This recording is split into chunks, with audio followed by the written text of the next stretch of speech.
Okay, so moving right along with the Balanced Leech.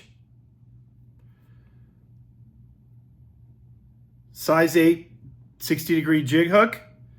I'm going to take some black thread and I'm going to start right at the front of the hook before the 60-degree bend. And I just want to get a thread base down on the entire straight part of the hook. Now, there's only a little bit of prep work in this fly.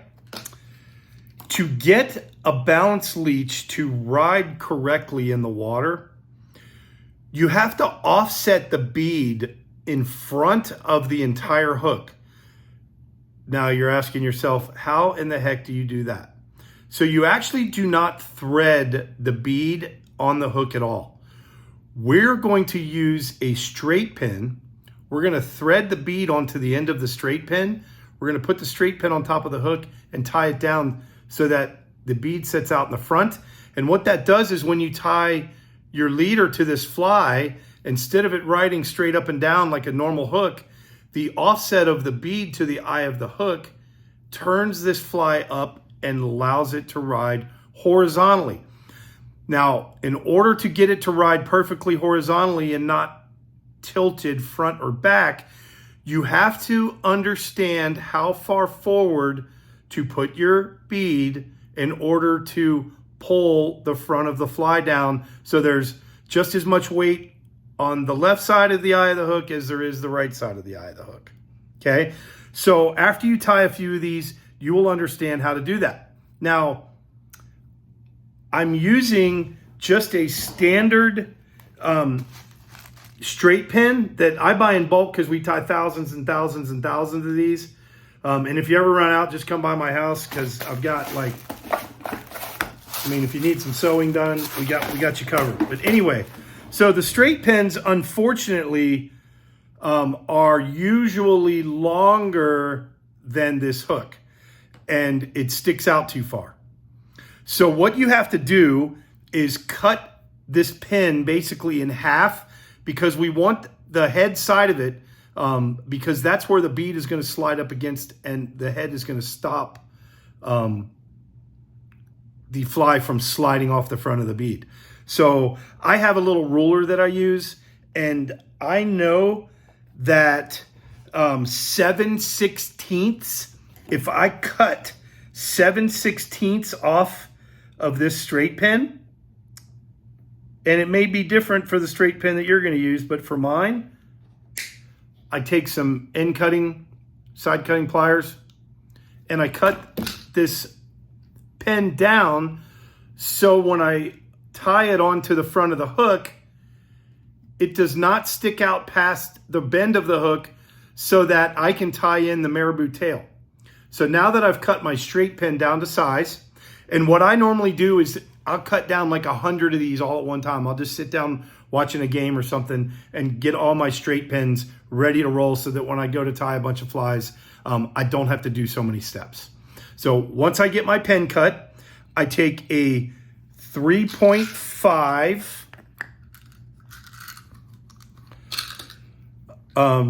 tungsten bead. And here's the other trick that people don't understand. You thread the bead onto this straight pin backwards. And what it does is it allows the head of the pin to countersink. Let's see if I can show this to you. The pin gets countersunk inside the larger hole in the bead. And then you put the 3.5 millimeter bug band, 3.7 millimeter bug band on.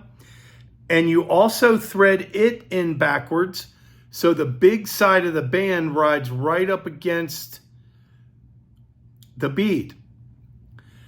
Now I'm going to place it on the hook, and I know from past experience, if I place the straight pin so that the bead and the band are just outside the end of the hook, it will balance perfectly. So I get it where I want it, and I'm just going to wrap the straight pin down on the hook and cover it. Now, where I cut it off in the back, it's going to be sharp where we cut it. So when you go to tie that part of it down, you need to be careful. If you're tied down really tight to start, you will break your thread. So tie it down loose, cover the end of that hook up, and then bring your bring your thread back just to behind the end of the straight pin. And from there, we're going to tie in our marabou tail. So I'm going to take my marabou. Now for this fly, I don't need this entire tail of this marabou. It would be a really big bushy tail for this fly. So I'm actually going to try to use about half of it. So I'm going to come over here and I'm going to pull the hackles off, or the feathers off the back side of this. I want the tail to be about the same length as the body. So it's 50% tail, 50% body. So I'm just going to measure it up against the body. I like it about right there. I'm going to cut it off straight. I'm going to place this right up against where the straight pin ended so that I can not have a section on here where it's all bulked up from material and thread. And I'm going to tie it back, staying on the straight part of the hook. Now that the tail is in, I'm going to take my Midnight Cowboy chenille, tie it in the back as well. I'm going to wrap my thread forward. Now where I put the straight pin on, you can still see the pin sticking out here where I haven't covered it yet. So once I get that in, I'm going to come up and I'm going to run my thread forward of the hook, and I'm just going to cover up the straight pin part that's sticking out. And I'm also going to try to create like a thread dam there to push the band and the bead right up against the front so they can't slide back. And after you catch a fish, this thing doesn't fall apart. So now that I've got that all nice and tight up against the front of the straight pin, I can take my Midnight Fire chenille, wrapping it right up against itself as tight as possible, trying to create a little bit of a tapered body towards the front. Okay, I get it wrapped forward. I'm going to tie it off right behind the band. And it's okay if you kind of bulk the material up right against the band. You don't want a section of thread there. You want your material to look like it goes right up against your bug band. A few more wraps and simple whip finish.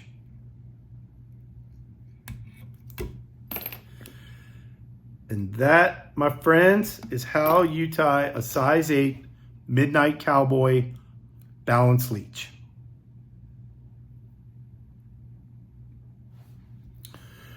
Now, while we're at it, I'm going to go ahead and show you another fly called the Balanced Minnow, which is basically the same fly, only on a size 4 jig hook. So the hook is much larger, but it still has the 60-degree bend. And I still use almost all of the same materials, just bigger beads, bigger bands for more weight. So again, this one might actually be easier for you to see me do it. Just because it's a black fly, it might be a little harder to come out bright on the video. But I'm going to wrap a thread base on the hook, just like I did on the leech, the size 8. Now, the problem here is I'm going to use a 4.6 millimeter black tungsten bead. Now, if I take this black tungsten bead with one of the straight pins that I just used, and I slide it on there like we just did for the Balanced Leech, it does not hold the bead and it slides off the front because the head is not big enough to support this big bead. So what I've personally found is a little nail, a little finish nail, or a brad they call it. And they come in different sizes. These are, bear with me for a second, they're number 18s. They're 2.2 centimeters long. And they are perfect. They're 7/8 inch times 18 gauge nail brad. So this one is not too long for the hook, and I don't even have to cut it. This is a perfect material for this fly. I slide on my 4.6 tungsten bead, and then I slide my bug band on. I think maybe you can see that a little bit better. It's a little bigger. And believe it or not, just about the same position on this hook as we did on the Balanced Leech. I'm going to have the band and the bead both be completely past the very front edge of the eye of the hook. And I know if I do that, this fly will ride horizontally in the water. And the other thing I do, because this hook and the thing is kind of long, I don't bring my thread all the way back to the back. I like to tie my tail in a little forward so that the body's not quite so long. Just personal preference, you can do it either way. And what I'm gonna do, instead of tying the Midnight Cowboy version of this balanced minnow, I'm gonna tie what we call the black and blue version, which is just a black Estaz Grande chenille. Instead, it just gives this minnow a lot more body. I like this better on the minnow. I like actually the Midnight Cowboy, the Midnight Fire chenille on the Leech better. But I'm going to use this, so the fly's going to look a little different than the one we did.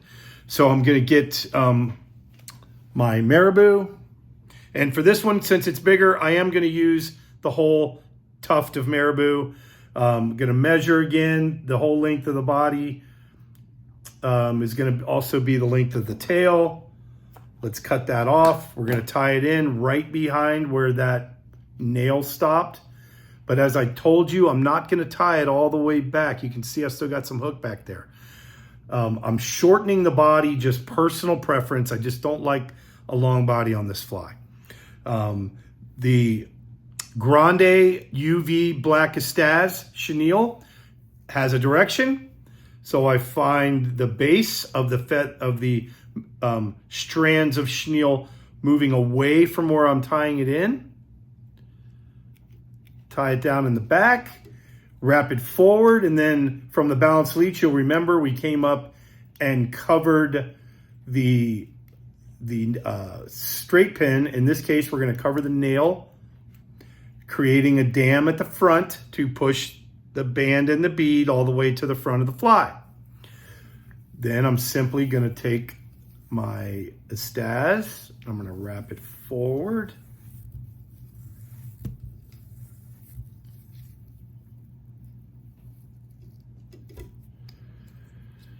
And with this one, after I get a couple wraps and cut off the excess, lick my fingers, pull those big long fibers of the chenille away from the front so that I can tie down a good knot.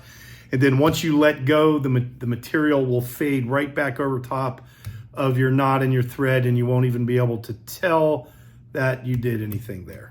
So tie it down, cut it off, and then you can fluff it back any way you want. But that is a black and blue balanced minnow.